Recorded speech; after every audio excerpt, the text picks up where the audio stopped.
What's going on, Monkey Pod universe? We're so happy to have you here.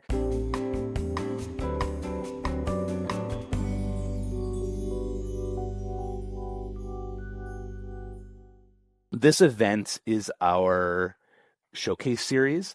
One of the things that we heard very, very clearly. So I've been working at MonkeyPod. I made the transition from being a member and learner at MonkeyPod to being one of the leaders here at MonkeyPod about a year and a half ago. And I've spoken to a couple dozen of our members. And one of the biggest requests I'm getting is to have more live events. So live events could be things like this, where it's a showcase where we bring in an expert and have, Nathan be primarily responsible for the teaching and helping us understand the subject matter.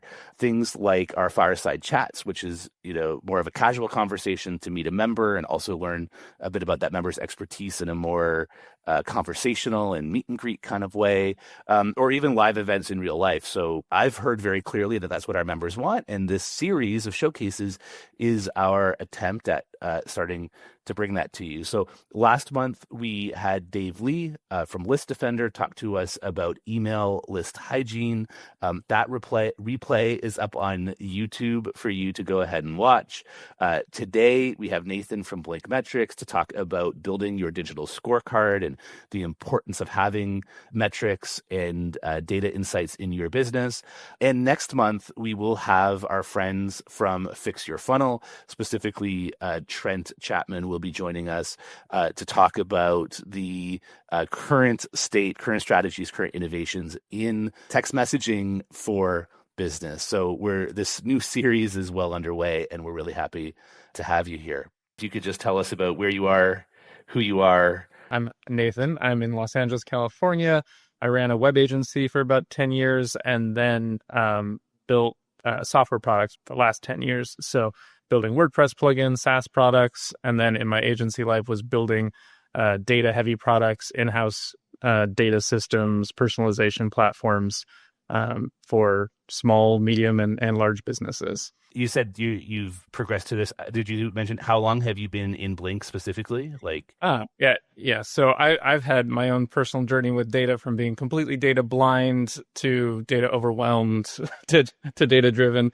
And BlinkMetrics kind of was my way of trying to consolidate all of the consulting and agency work that we did in the data space and everything I've learned about data over the last 20 years, I guess. And we started building BlinkMetrics about 3.5 years ago.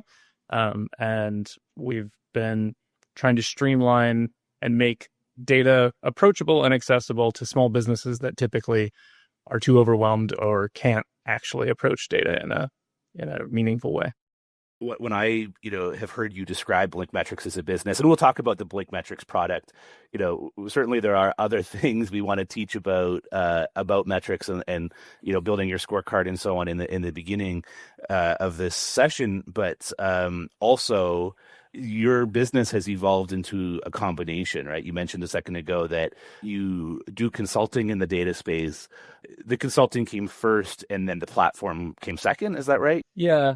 One of the things that I kept seeing, and one of the reasons that it's hard for small businesses to engage with data, is that it's not one thing. You actually have to kind of assemble this squad of solutions. You actually have to get like 4 different vendors and then bounce between all of them and assemble them. You need, a data platform to like ingest all your data and store it somewhere in a data warehouse. And then you need a visualization platform, a way to visualize and report on the data, which is something else.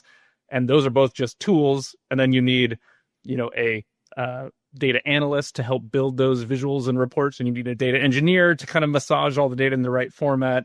And nobody has time for that. It's the small businesses. So, especially not the small business owner. You mentioned products, right? You need a product for visualization. You need a product for ingesting. You need a product for storing. You need all of these things. Those are like data analysis products.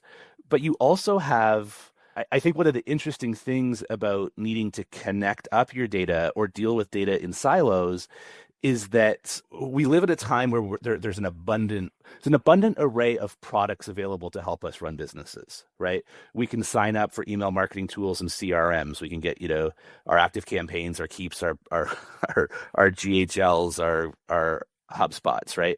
We can get unlimited commerce tools like our Shopify's and our WooCommerce's. There's an abundant of tool. We can get appointment booking tools for days. We can get, whether it's Acuity or Calendly or Appointment Core. Like, we're not in a time where even the tiniest of businesses have to go without tools, but those tools then create these silos or these islands, right? Like Calendly can tell you how many appointments you booked, and your commerce platform can tell you how much money you made. But I guess there's a gap. The abundance of products now means that we have an abundance of silos. Does that resonate with you? Exactly. Yeah. Like, the big monolithic company, right? They have like SAP or NetSuite or some kind of monstrous ERP system where everything's all in one. Whereas our small businesses, we're more agile. We have all these great specific tools. Calendly is an amazing product. Like, GHL, Keep, everybody has their area, but now you have this stack of tools that don't necessarily talk to each other, or you have to kind of glue it together in spreadsheets and Zapier Zaps and trying to tie it all together. But they're not, they do create all these silos. They all have mountains of data in them, but they're all in separate little silos and take a lot of work to get any insight out of that. Yeah. Let's shift from like assuming that the average MonkeyPod member and person in our broader community knows that they have lots of tools. They know that it's possible to interconnect them. They know that data is being accumulated at this pace. Can you help us talk about a scorecard as one thing, kind of the emergence of scorecards, not to lead you to the answer, but I have the Gino Wickman traction book up on my shelf right behind us here. Could you just talk to us a little bit about scorecards and then also talk to us a little bit about lighthouse metrics? Yeah, I came to scorecards the same way through the traction book. And I had read other things about KPIs and things over the years. And I think one of the things that really helped in that book was this concept of lighthouse metrics where like there is so much data, but if you were on a desert island or you're on vacation for 2 weeks, like what are the 5 numbers you would need to see to know like things are not on fire, or if something needs to be done, I'm going to pull out my laptop for 10 minutes, a day and like just check on things. What are those metrics? And I think really trying to hone in on what those things are that's also a good amount of the work, is figuring out what those lighthouse metrics are so that you don't kind of go down a shiny rabbit hole of data and like go click around between 50 dashboards. Yeah, 50 dashboards with 50 metrics on each that you can drill and click is maybe a distraction, right? Yes. Unless you're trying to fix a specific problem. You're trying to do a retrospective on a trade show campaign. Well, maybe the deep data during that retrospective is super helpful. But if you then just leave that on your dashboard for the next year, it might be really distracting, right? So I've loved the lighthouse. I have been fortunate enough to go sailing a number of times, and the lighthouse is it's the object that brings you home, right? That guides your path. If there were 50 lighthouses, you'd still get to the right dock, but because there's one or a couple, they bring us home. So I know it'll be in your slides, but could you just give us like 1, 2, or 3 examples of like what somebody's lighthouse metric might be? Yeah. And I also like that you called out the kind of, there's a time for the analysis and diving through, because I think we just think of data and metrics all as the same thing, but there's 2 problems that we solve at BlinkMetrics. One is the monitoring of like lighthouse metrics and seeing those really clear numbers that guide your way at a glance. And then there's the analysis side, which is I do actually want to slice and dice the data by all of these different parameters. I do want a dashboard that I can explore. And there's a time and place for both, but often we end up kind of mixing it. Like I actually should be using a lighthouse metric to like check in 5 minutes on a Monday morning how things are going, where I should focus my attention, but I end up going down the dashboard rabbit hole and analyzing all sorts of campaigns that I probably shouldn't have. Yeah. So it is good to separate those. I like that separation, and I'm hoping to learn something from you today, because I don't have that separation in the agency side of our business so well yet. Okay, so with that, I know you did put together some slides with us. I'm going to actually turn my camera off for a second, and if you see my camera come back on, it means that there's a question for me to float in. So the floor is yours. lighthouse metrics. I originally had tried to put something together that had really nice visuals with sailing and lighthouses, but I have not had the pleasure of going on sailboats very often. So I went more with a car, which is a more relatable to most people analogy. But I think kind of like what we were getting through earlier with Cameron is that the problem is not that we don't have data, is that we have way too much, right? Like each of these tools, if you're using WordPress, Go High Level, Keep, Calendly, Google Analytics, I mean, even right there, and you're probably using 5 times that, each of those have mountains of data in there. They're all siloed, and they all have reports, and their built-in reports maybe aren't the best because that's not the focus of the platform. And then there's also no way to combine that data across tools, so you don't get that holistic view. And so those are 2 problems that we track. But if you feel like you have data, but there's too much, but you're in good company, that's everybody. I'll go back to how I first reacted to this was like, I love data, like academically. I think it's really interesting.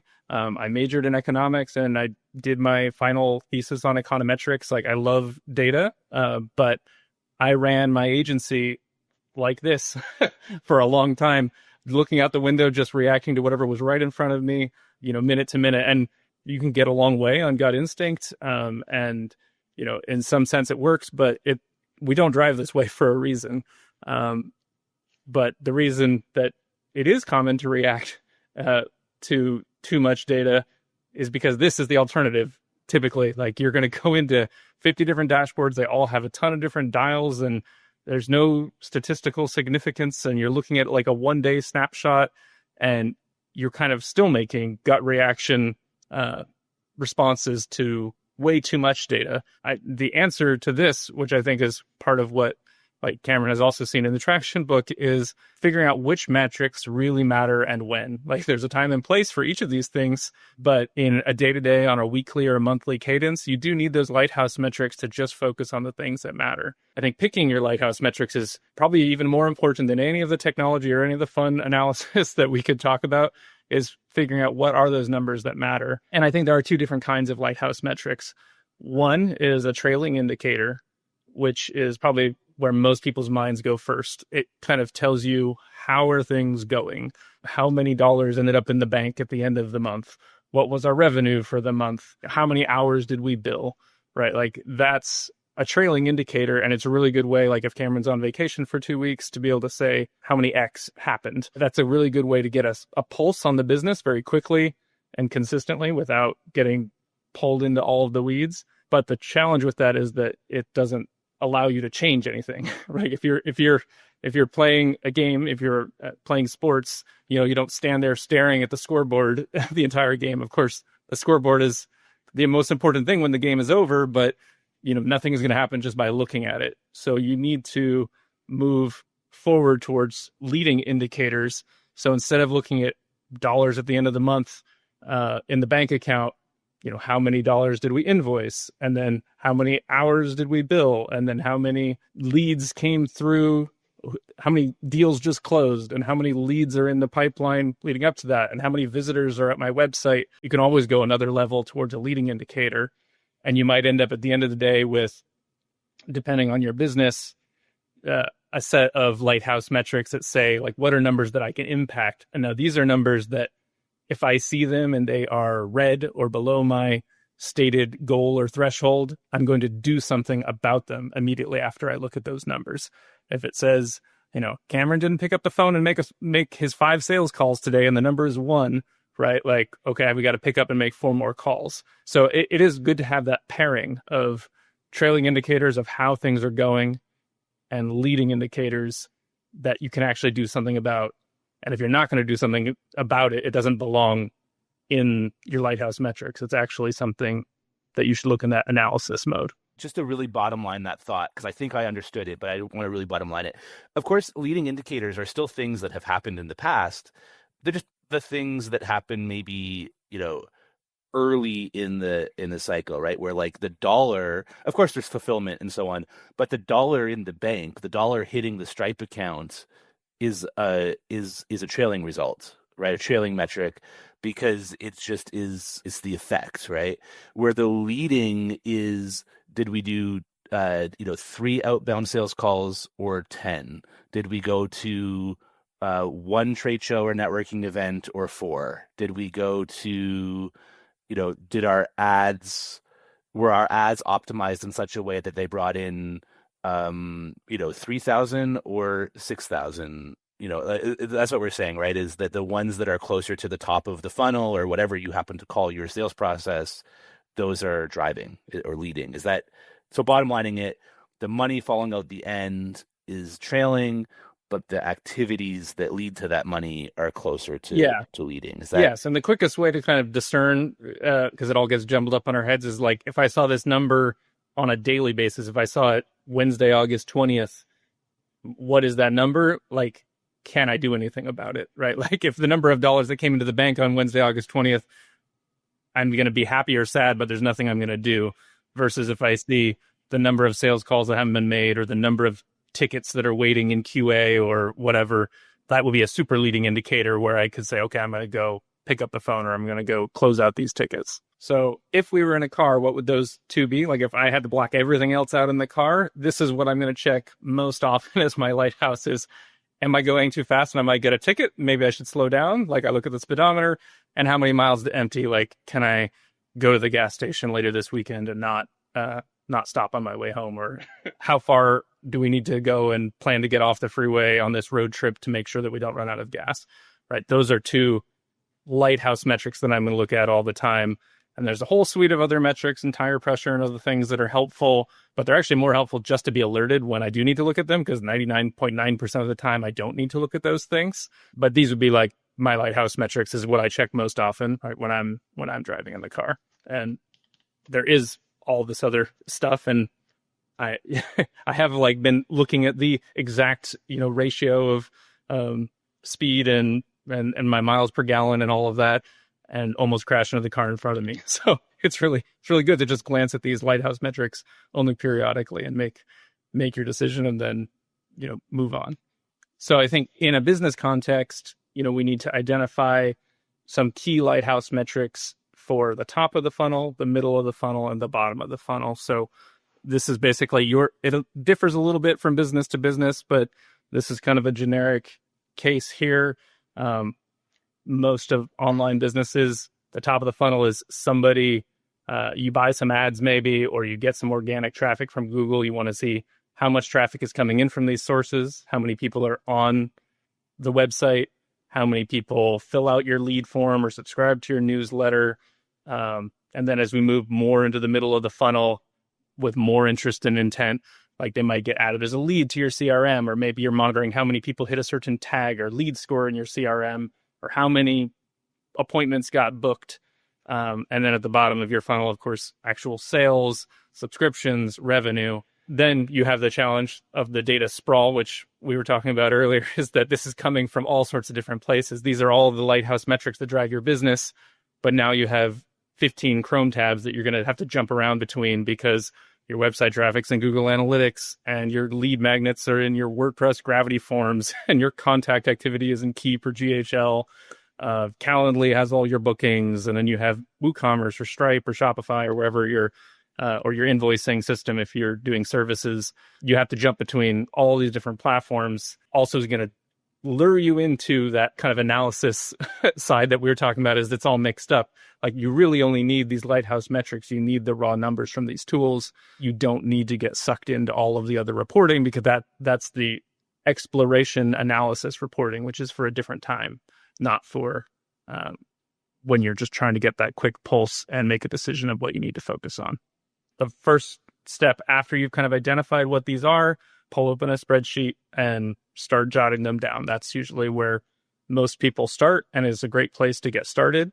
This view will deliver more clarity in your business and help you see your business and work on the business, and not get kind of stuck in this reactionary mode where you're just reacting to the latest and loudest thing that you've heard. So here you can see very easily, you can color code the cells with the conditional formatting in Google Sheets or Excel. You can see, even without even looking at the numbers, I can immediately see this might be something that needs some attention. Why did we all of a sudden have way less email clicks? Maybe I need to go in and look at the emails that were sent. Maybe there was an error in the email. and we didn't actually put the link in. Maybe the copy was terrible and we need to go rework that email sequence, right? Like there's a million different reasons, but this tells you where to pay attention and where to go dig in and look for more information.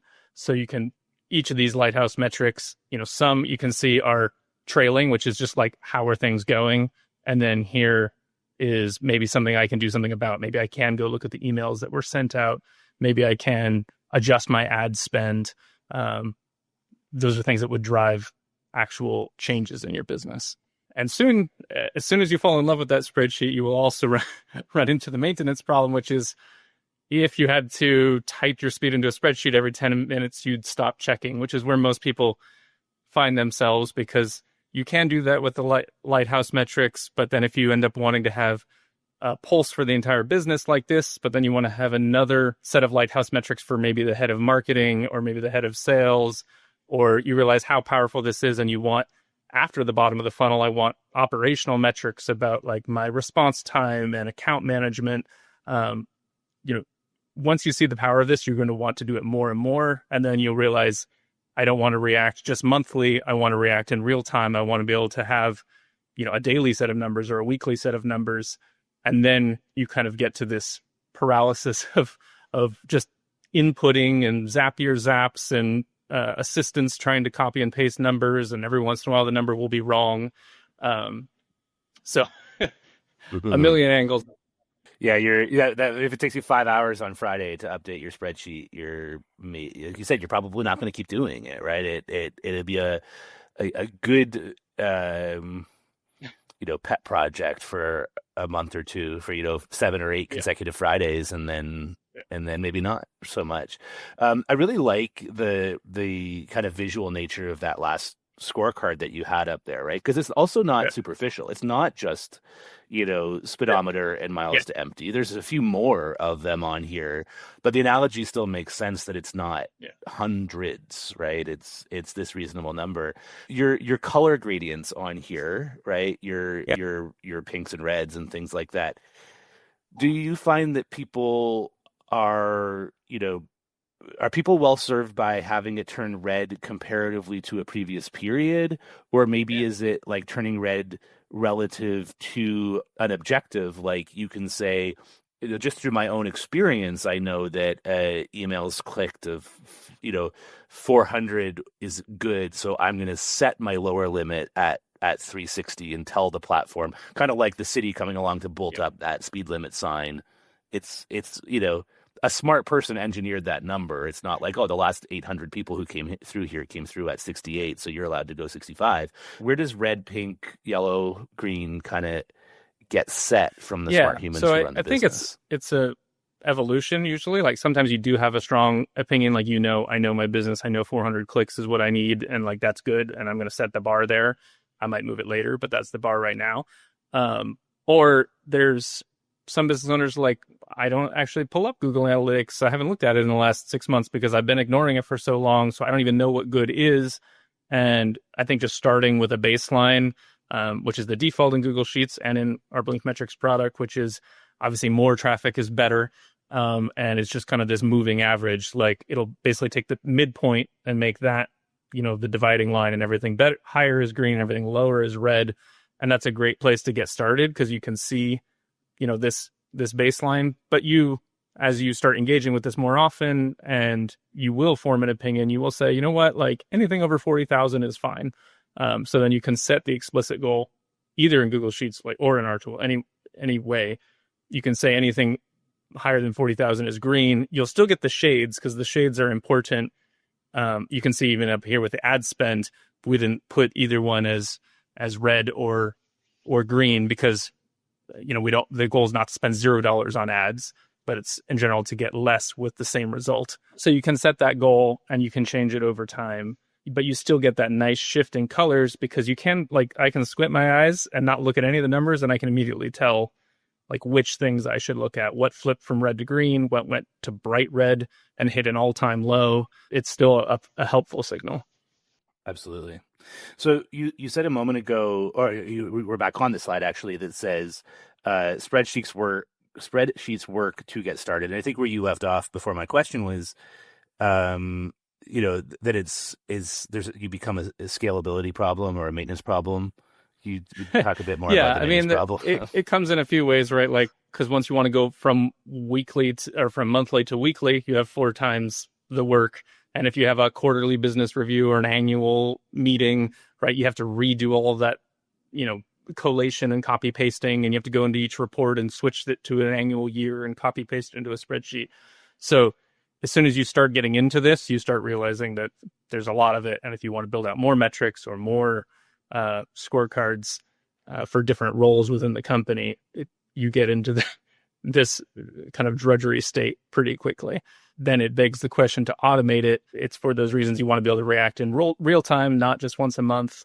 You want to be able to pull in historical data, because even if you do the spreadsheet, you're pretty much starting it today and just moving forward. You're not pulling in 5 years of data, but there is 5 years of data, in your Calendly account or your Google Analytics or your Stripe. And so you should be able to see those colors and shifts over, a longer stretch of time, roll it up quarterly and see the last 3 years, quarter over quarter. You want to be able to receive automated alerts to notify you when something spikes or drops, because like going back to the car example, right? Like there is useful signals in a car dashboard, but I really don't need to know about my tire pressure unless it's actually low, which will be a rare event, but I want to be notified as soon as it happens. And I don't need to be checking it all the time. So I think as you start maturing and wanting to track more things, especially those items that maybe don't happen as frequently, like alerting and proactive notifications become an issue. And you just want the ability to track more, because everything we're describing, every new spreadsheet is another commitment and obligation for you to maintain. And if we can remove that friction so there's no added work to track 3 more metrics or just be notified when this thing goes red, you're going to track way more and have way more visibility and control about what's going on in your business. And so that's obviously how we came to build BlinkMetrics. Is at the time I was running an agency, my business partner was running an agency. We had 2 WordPress plugins. We had a SaaS product. We had way too many things going on. And we adopted EOS, and we set up a scorecard for each line of business, and we were entering numbers weekly. And even that was a lot. And given my background in data and everything else that we'd worked on, said, we're smart people. There are APIs for these things. And, we should, the first version of our product was actually pulling in data from these APIs and putting it into a Google Sheet. We didn't even have our own interface or app or anything at that point. And we've kind of come a long way since then, of course. But everybody has this problem where there's lots of data in all these tools. And even if you don't automate with BlinkMetrics, like you can set up Zapier zaps, and for the critical parts, like every time a Calendly meeting gets booked, you can paste it into a row in a Google Sheet, and you can get some of the way there. And if there's a tool that you use really heavily, it is worth just trying to set some of that stuff up so that you're not trying to maintain it all. But you want the way BlinkMetrics functions is we actually pull all the historical data and we pull all the data into one central place so that it can be analyzed or reported any way that the business needs. We've been talking all about lighthouse metrics and scorecards. And that's one half of what we do. And then the other side is like real-time dashboards that you can interact with and filter and slice and dice the data. So we build the reports that are missing in individual tools like we all love Keep, and it has a great automation platform, but reporting is probably not its strongest point. Most would agree.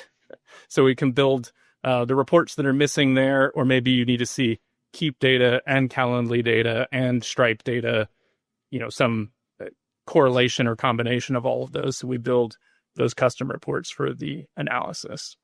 Once you have the scorecards automated, you are going to probably end up adding, in addition to that top of funnel and middle of funnel, you're going to add customer success and account management, other metrics that it's kind of addictive. Once you can have this level of visibility, you're going to add more and more to it. So we showed some examples earlier. Similar thing here. You can just pull data from all the different tools you're using and see them all in one place.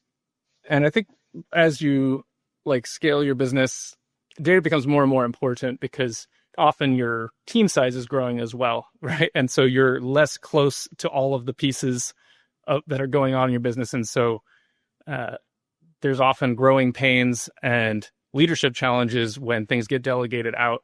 And so I think one of the really nice upside of metrics is giving people the autonomy to do their area of the job without micromanaging them. Nobody likes to be micromanaged. Most people don't like micromanaging either, but it's kind of the only way we can function when we're letting go of something we don't know what's going on. And metrics can bring that clarity as to how things are really doing. And you can work collaboratively with whoever you're, deputizing to handle this area and say, like, how will we know this is going well in our trailing indicators? What are the leading indicators that go into this? You can come up with those together and agree on them and change them over time. And then you can give them the space to do the work. So I think it's really helpful for that. It's really helpful for things that are very like squishy typically, where maybe you're changing your pricing or you're changing your emails or you're changing some part of your funnel, your messaging or the mechanisms that you're using to do it. And a lot of times in small businesses, we can't really A/B test the way that Google does because we don't have billions of page views, but you can look at your funnel and like your conversion rates between each step. And you can track those on a scorecard. And maybe you can't track it on a daily basis because you don't have that volume, but you could roll it up quarterly and you could see like, did this price change work? Did all the new content that we produced, produce a lift? Did all of the changing that we did to our onboarding, are we getting more people that convert in this step? It's going to be different for every business, but I think things that you have to do so much on a gut feel, being able to put some data to it is really helpful. And being able to reinforce those decisions that typically you're even months afterwards, you really don't have any idea unless you have the data there.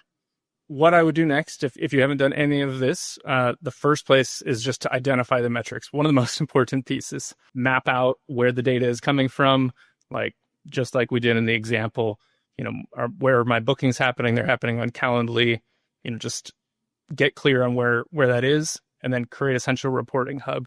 It doesn't have to be fancy. It doesn't have to be our platform. Like in many cases, you should just start with a spreadsheet and get it down on paper once, right? Like do it manually for a few weeks and you realize, oh, actually, that's not a number I can really impact day to day. Maybe I want to change it.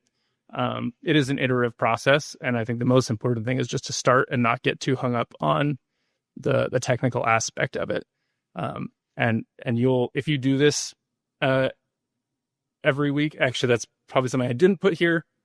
Make sure that you review the metrics, decide when you're going to look at these. Are you going to look at these every Monday in this Monday sprint planning meeting, or are you going to look at it quarterly, like whatever that cadence is? I really like this slide for a variety of reasons, right? Because like you said, the BlinkMetrics product, where you provide the connectors that pulls the data from disparate systems into a data source so that you can then visualize it, is a mechanism to do this, which of course we all hope that people see value in that.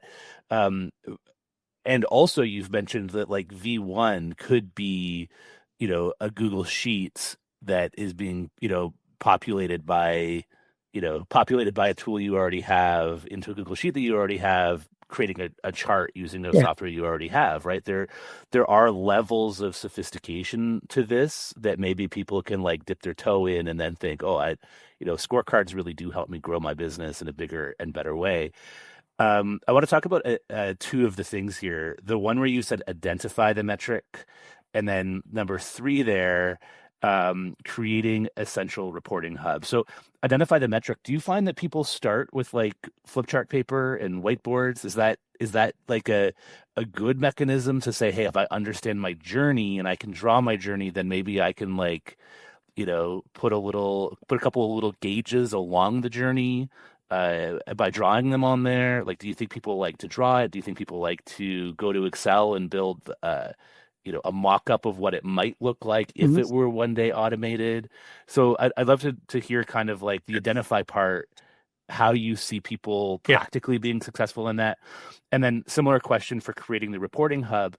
If this is one more tool, one more system, one more dashboard, one more Google Sheet, do you find that, I imagine that there are people in our community who wake up in the morning and they, go to their bookmarks bar, they open Gmail, they open High Level, and they open, I don't know, their personal task manager, right? Their Asana, or maybe they open their, they open their Office 365, they open their HubSpot, and they open their, whatever else. So, do you have customers, case studies, or anecdotes of people who, yeah, not only do they open their Office 365 and their Keep every morning, they also open their Scorecard every Yes. morning. Yeah. So I think back to identifying the metrics first. We've go through these conversations a lot, and so we can usually get that out pretty quickly from people. But I think a couple frames that are helpful are, yes, like think about your business as a process from like beginning to end, the journey. And there's usually opportunity there. And then I think the other frame is like the vacation mode. Like probably most people on this call don't do a great job of taking vacations. I know I'm terrible at it. And that was a helpful exercise for me, is like, if I were to really not bring my laptop and I was just going to have my phone and I was going to get these, 5 to 15 numbers, like what would they be? And I usually think of it as like each business department, even if it's a small business and you don't really have separate departments, you do have separate roles. Like, how would I know that sales is going as well? How do I know that operations is going well? Like, I would need to know that the website is up, so that I'm not losing sleep at night. So maybe, downtime being 0 is one of my lighthouse metrics. And if the site is offline, obviously somebody needs to do something. So I think thinking in terms of like departments and like, what would I need to know if I really boiled it down to like that Slack message that you're going to send to a coworker, anything on fire, like what are they going to tell me? That's a really good frame for figuring it out. And the other thing is also looking at what you are doing, because you might say, well, I open Go High Level every morning because I look at the number of new contacts, or I open QuickBooks Online every morning because I want to see the revenue, or I open Stripe and I want to see the dollars coming in, or whatever that people have their habits, whether it's that formalized or not. Like, what do you check to know how business is going?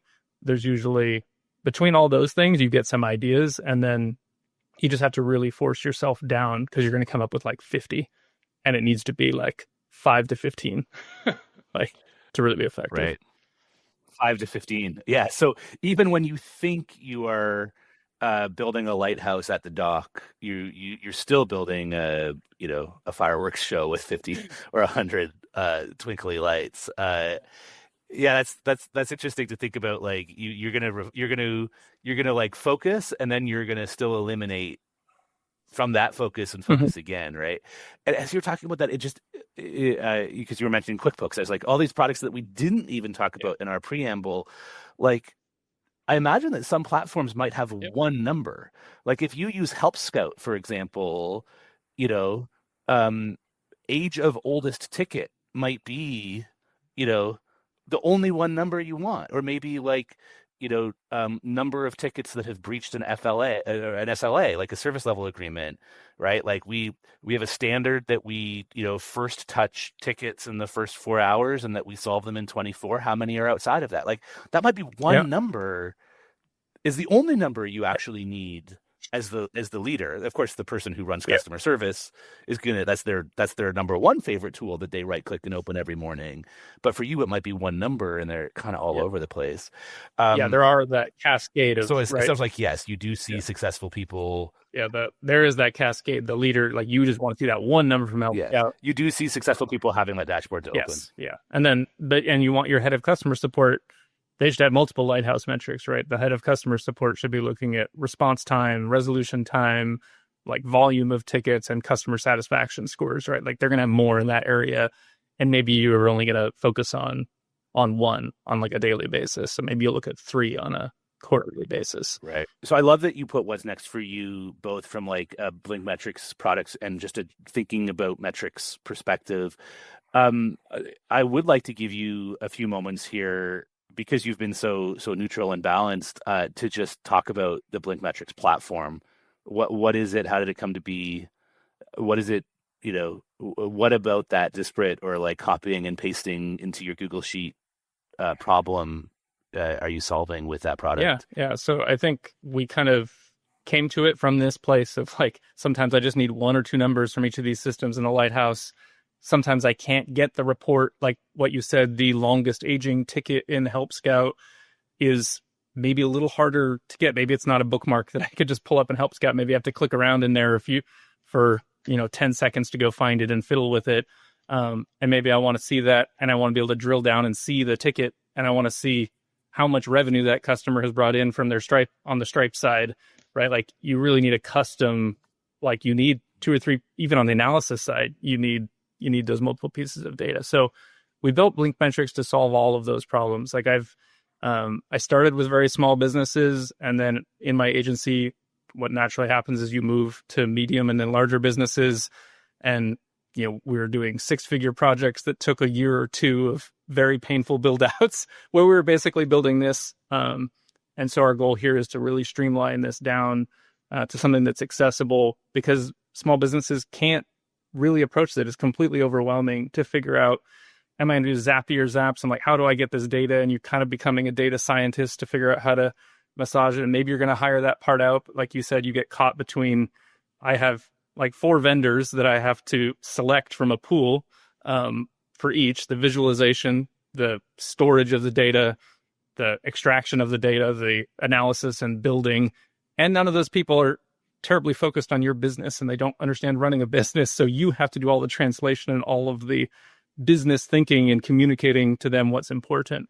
So we built BlinkMetrics to solve all of that. Like we are, if you have any issue in this area, you have one person to talk to about it. And we can help you think through what should your lighthouse metrics be. We can help you build that automated scorecard. We do all the building. You just have to log in and use it. Like what we're trying to do is have a conversation with the business owner, and then we do all the heavy lifting so that then you can just add this scorecard and this report to your set of bookmarks that you open each week or each day, and filling all of the gaps that are in there. And I would like to offer anybody who's like doing this webinar and part of the MonkeyPod community, I will do a call with you just to help you identify the lighthouse metrics. Even if that first step is like you just go put it in a Google Sheet, we'll exit the call with, hey, here's a Google Sheet using kind of the template that I had that has the coloring and your top of funnel to bottom of funnel. In half an hour, we do this all the time. I can kind of, you won't have any homework coming out of the call. We can just identify what the metrics are, and you'll have a sheet that you can start filling it in manually. And if you're interested in BlinkMetrics, you want to look at the automated KPI scorecards, the visual dashboard reporting. We also have some really nice advanced custom reporting options around Keep and Go High Level. We'd be happy to kind of dive into that with you. That's my kind of standing offer to you. And Nathan, that's such a great offer. Like I do really appreciate your, that you'll do the one-on-ones, and that somebody's solution, maybe based on the size of their business, is going to be, or their love of metrics will be, theirs. And I want to see, you had a couple more screenshots in there. I know we're a tiny bit over time, but if you've got the time, I'd love to see a couple more of those screenshots. You did say something a moment ago that really kind of connected in my brain too, where the layer 1 is getting that number up there. In the Help Scout example, you said, yeah, okay, what's the oldest or breach ticket? That feels really, really valuable to me as a leader who could then, hey, is this a performance problem? Is it a technical problem? Is it a resource problem? Like, what's going on here? And then to fix it, but then to have that like second or third degree of information where you said, okay, well, that customer or that profile of customers represents a certain amount of revenue or represents a certain amount of future revenue in their subscription or those types of things. Like to add that connected metric to say, hey, this red flag in Help Scout has a consequence that can be derived from Stripe is, I think, really an interesting moment for me in this webinar to think about that. Sure, there's the surface metric that's the red flag, but then there's the consequence kind of connected to it is something I'm going to think about a lot coming from here.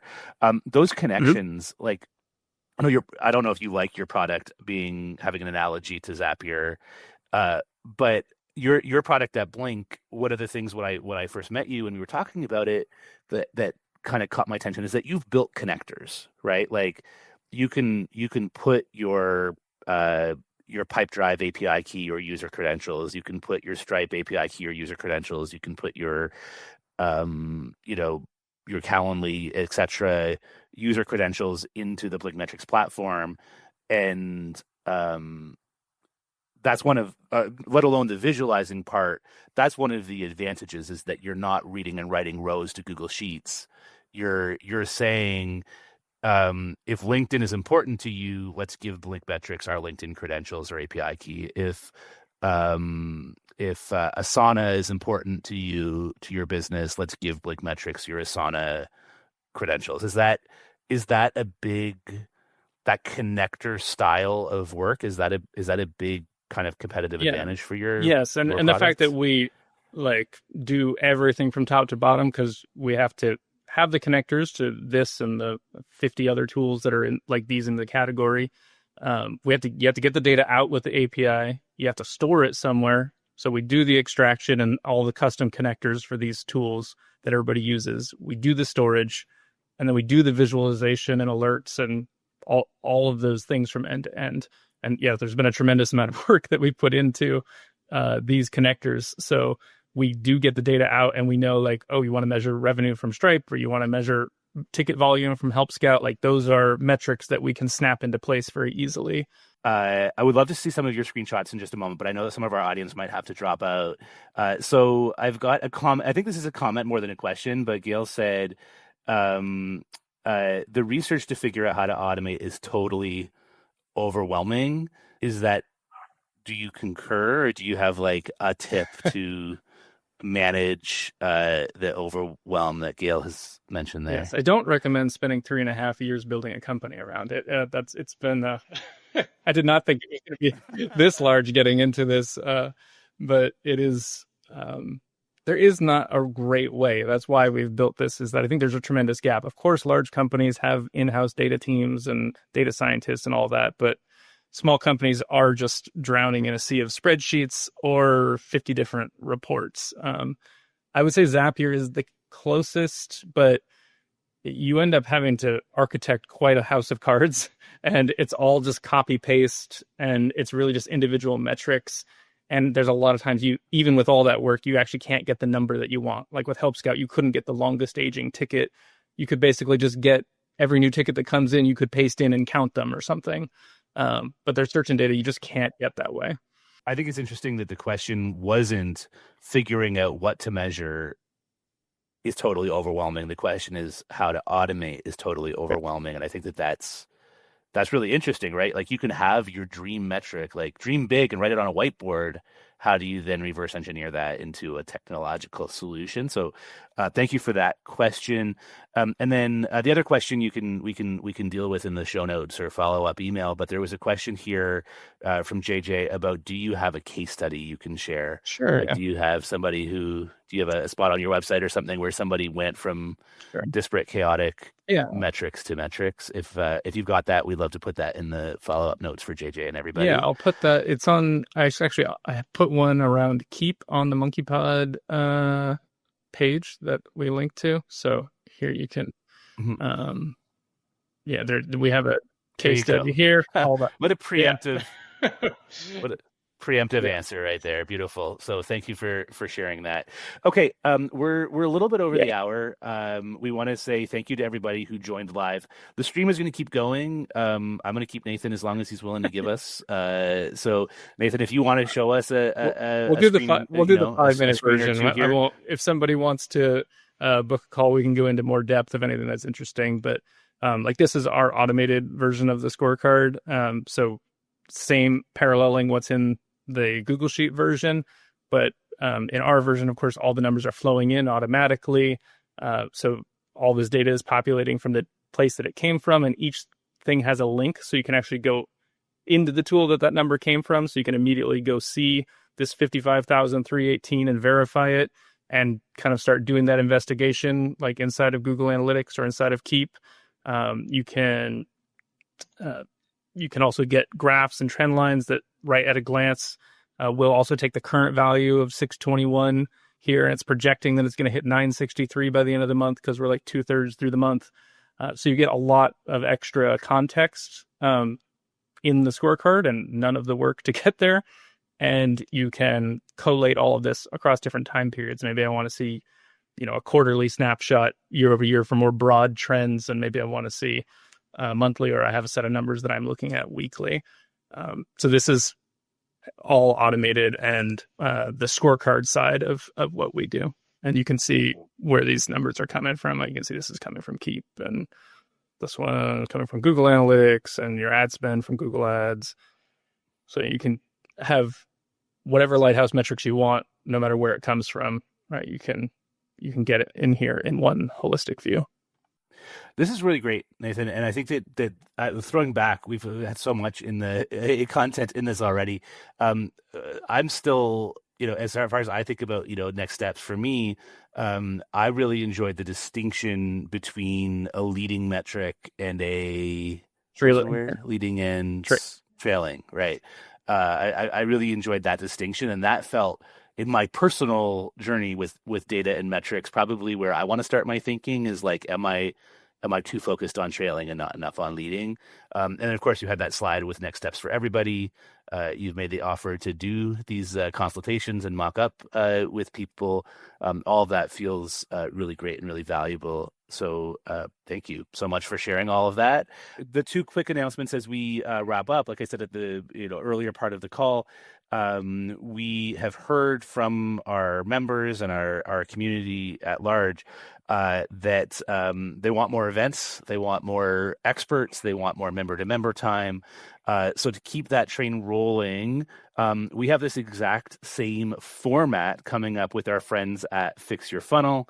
That'll be on September 25th, next gen SMS strategies, video, conversation starters, and high-speed broadcast. So Fix Your Funnel has been part of the tech community in CRMs with a lot of expertise, not just about how to send a text message technologically, but maybe how you use text messages right before you make your sales call to increase the likelihood someone's going to pick up, or how you get people to actually show up for the events that you have sold them by using SMS. So that one is again September 25th, next gen SMS strategies with Fix Your Funnel. And then a different format of show. This one is only for members. We have our second fireside chat of the season on October 9th with our longtime OG member and friend of MonkeyPod, Mr. Brett Fairborn. So if you're a member, we will have the event up for you to RSVP for in no time at all. If you're not a member, ogmembership.com, we get to hang out with our peers and automation enthusiasts and business owners and automation experts every day over there in the MonkeyPod Grove. So that's it from me. I think, Nathan, you feeling good too. So we'll say goodbye, and we'll bring you back to do the advanced nerd version in a couple months. Thank you. All right. Thank you.